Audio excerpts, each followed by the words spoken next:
You know that glowing pumpkin? The one you see on every doorstep around Halloween? We all think of it as just, a fun decoration. But its story? It starts somewhere way darker. We're about to unpack the two lives of Jack-o'-lantern. One, a chilling tale of a damned soul, and the other, a terrifying epic of a monster who flat out refused to stay damned. All right, so let's get right into it. We've all heard the classic story, right? The clever guy who tricked the devil. But what if that familiar symbol, that pumpkin with a candle in it, what if it wasn't the end of the story? What if it was actually the beginning of something else, something terrifying? A mark not of damnation, but of a horrifying new kind of freedom. So, to really understand the monster, we have to meet the man first. Our story kicks off deep in Irish folklore with a character whose name itself became a warning, the one and only, the infamous Stingy Jack. And this, right here, this really just sums up who Jack was. I mean, he wasn't just some small-time thief. His entire life was, and I love this phrase, a monument to the art of petty victories. He was a notorious liar, a drunk, a cheater, basically a man who got a real kick out of outsmarting everyone, all driven by this bottomless, insatiable greed. Now, Jack's reputation got so big that it eventually caught the attention of the devil himself. But was Jack scared? Not a chance. He saw an opportunity. In two absolutely legendary encounters, Jack would go on to seal his own fate by doing the unthinkable, outwitting the Prince of Darkness.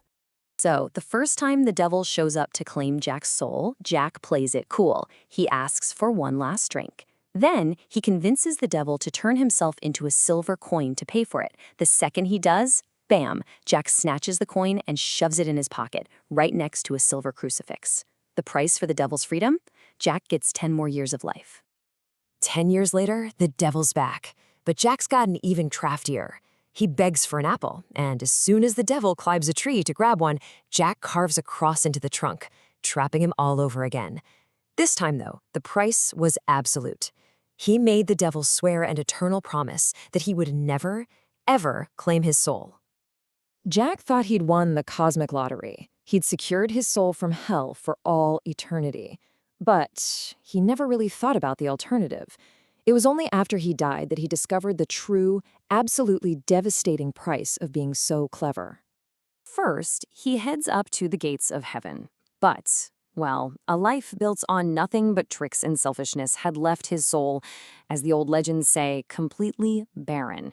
A hollow soul can't rise, it just floats away like ash. So, heaven turned him away. Okay, so with nowhere else to turn, he goes down to the gates of hell. But the devil, who was still fuming about being tricked not once, but twice, just grimly honored that unbreakable promise. He refused Jack entry, leaving him totally and completely stranded.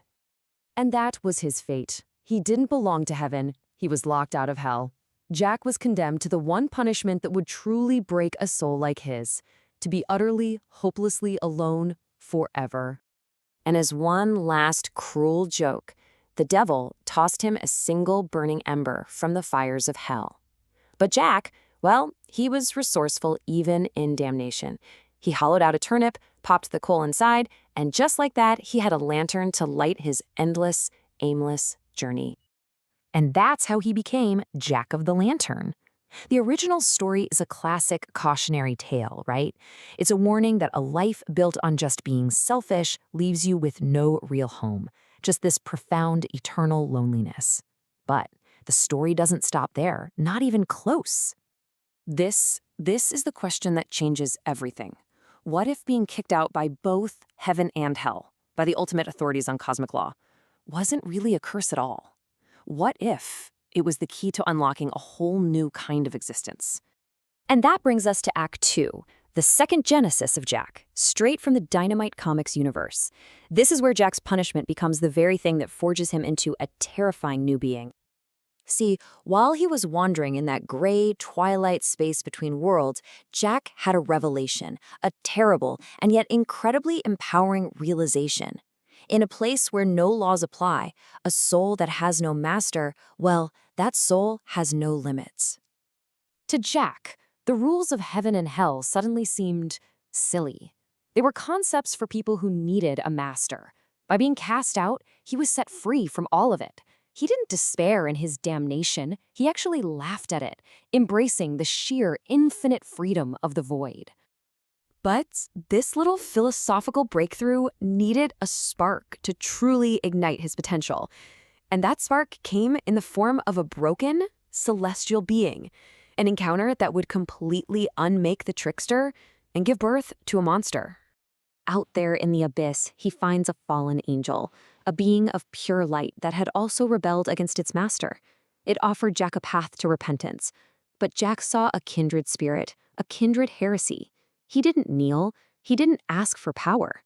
He just reached out, and he devoured it, taking all of its potential for himself. Now, that angel's essence didn't purify him. Oh no, it merged with Jack's own boundless greed and self-interest. In that instant, he stopped being some pathetic ghost. He became what you might call a corrupted Ubermensch, a being who conquered his fate, not through redemption, but through sheer, unstoppable, ruthless will. He completely shed that pathetic name, Stingy, and forged a new one, Jack Sovereign. And with that name came new titles, each one a testament to his terrifying new place in the cosmos. He wasn't a lost soul anymore. He was a predator. And this is where the two stories of Jack finally clicked together. The damned trickster didn't just fade away. He evolved. His curse literally became his crown, and his greatest vice became his cosmic purpose. I mean, just look at this transformation. His aimless wandering, it became mastery of movement across all planes of existence. His empty, barren soul, it became a sovereign will made real. And that little dim coal in a turnip, it erupted into pandemonium flame, a fire that can literally burn ideas. Every single part of his curse was reforged into a weapon. Jack's insatiable greed didn't just disappear, it went cosmic. As Jack Sovereign, he now stalks the multiverse with one single purpose that reflects his original nature: to collect. He has become the ultimate predator of debts, a force of nature that demands all accounts, cosmic or otherwise, be paid in full. So what does this whole dual story leave us with? Well, it suggests that maybe the greatest power isn't found in playing by the rules of good and evil, but in having the sheer, absolute will to write your own. A truly terrifying thought, and a destiny forged in the absolute refusal to be damned.